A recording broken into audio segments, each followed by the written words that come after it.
फिरदौस बीबी, आप बताइए कि ये जिम्मेदारी ज़्यादा आपकी है, ज़्यादा अपोजिशन की है? मुझे तो आप दोनों कसूरवार नज़र आते हैं।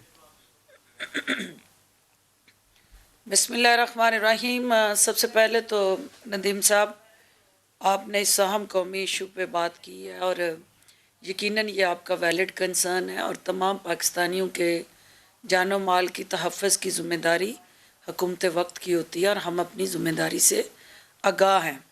आपने कहा कि हुकूमती स्ट्रेटजी कोई नहीं है।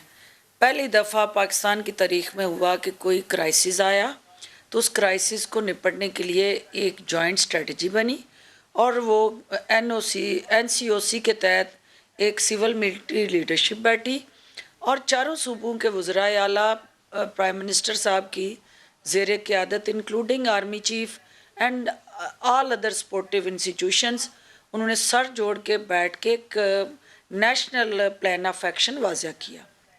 अब देखना ये है कि 18th अमेंडमेंट के बाद health is a provincial subject और आपको हेल्थ प्रोविंशियल सब्जेक्ट होते हुए मुझे ये हैरानगी हो रही है कि शर्मिला मेरी बहन है, वो जो बात और गुफ्तगू कर रही हैं वो शायद ये बात भूल रही हैं कि सिंध में वो गवर्नमेंट में है और सिंध के अंदर जो प्रोविंशियल गवर्नमेंट है वो फुल्ली एम्पावर्ड है।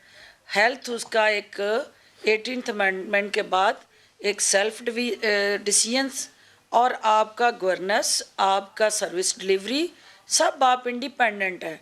गवर्नमेंट ऑफ पाकिस्तान वज़ीर आज़म इमरान ख़ान की क़यादत में NCOC के प्लेटफार्म से एक रोड मैप देती है, इम्प्लीमेंट सूबे खुद करते हैं और तमाम सूबाई हुकूमतें अपने अपने हालात, सूरत हाल, वाक़यात और निचली ग्राउंड रियलिटीज़ की बुनियाद पे अपनी प्रायोरिटीज़ सेट कर रही हैं।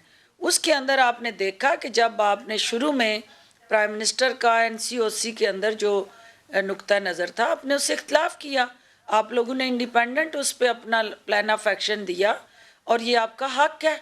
एक सूबाई हुकूमत के तौर पे आपने जो बेहतर समझा वो किया, लेकिन उसके नुकसानात क्या हुए, उसके बाद वहाँ की सूरत हाल क्या हुई। हमारा 1 पॉइंट एजेंडा है नदीम साहब कि हमने लोगों की जानों को भी बचाना है और लोगों के रोज़गार को भी बचाना है। ना हम अमेरिका हैं, ना हम यूरोप हैं, ना हम दुनिया की डेवलप्ड इकोनॉमीज़ हैं कि लोग घरों में रह लेंगे तो स्टेट जो है 100% उनको फिनांस करेगी और उनको बेरोज़गार अलाउंस देगी और अल्टीमेटली वो लोग जो हैं वो अब उनका घर का चूल्हा और ब्रेड बटर चलेगा। हमने मुश्किल हालात में ये भी किया, हमने लोगों को बेस्ट पॉसिबल पैकेज दिए, लेकिन ये लॉन्ग लास्टिंग नहीं हो सकता। किसी को नहीं पता ये कोरोना की लहर जो है इसने कितना आगे चलना है।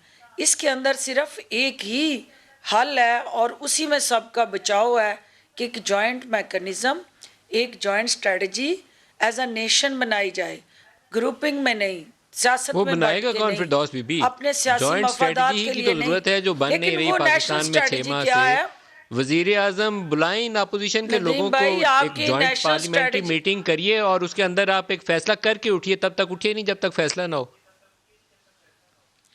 नदीम साहब, सबसे पहली बात तो ये है कि जितनी सियासी जमातें हैं उनका एक कंसेंसस प्लेटफार्म, अगर पीपल्स पार्टी है तो उनके वज़ीर आला NCOC का हिस्सा है। AJK के अंदर PMLN की गवर्नमेंट है। इसी तरह बलूचिस्तान के अंदर अपोजिशन की जमातों के साथ एक कोलेशन है। तो ये एक मल्टीपल आपका प्लेटफार्म है NCOC के अंदर। पंजाब और KPK ज़ाहिर है PTI है। तो ये कहना कि वहाँ से कंसेंसस नहीं है या कोई नेशनल रोड मैप नहीं है, रोड मैप भी है, डे टू डे तमाम प्रोविंशियल लीडरशिप के साथ कंसल्टेशन भी है, तमाम जो ग्रास रूट चैलेंजेस हैं वो रोज़ाना की बुनियाद पे डिस्कस भी होते हैं, लेकिन वो ट्रांसफॉर्म नहीं हो रहे into action. Yes, I agree कि जो डिसीजन NCOC में लिए जा रहे हैं वहाँ उन डिसीजंस को सूबाई हुकूमतों ने इम्प्लीमेंट करना है। चूँकि मेरे पास सूबे की ज़िम्मेदारी है तो मैं पंजाब की सतह पे आपको ये इंश्योर करना चाहती हूँ कि हमने जो रोड मैप वफाक तय करता है, सूबाई हुकूमतें खसूसन सूबा पंजाब जो है वज़ीर आला उस्मान बुज़दार की क़यादत में वो उस कोरोना से बचाव की हिफाजती मैं तदाबीर, इस नुक्ते पे आपकी तरफ आपका दोबारा आता रेस्क्यू हूँ और अताउल्लाह रिलीफ। तारड़ साहब, पंजाब अगर यही वजह है कि NCOC आज पंजाब में काफी ये है फैसला केसेस साजी के अमल दूसरे में, सूबों की तो निस्बत फिर कम मेरे है। ख्याल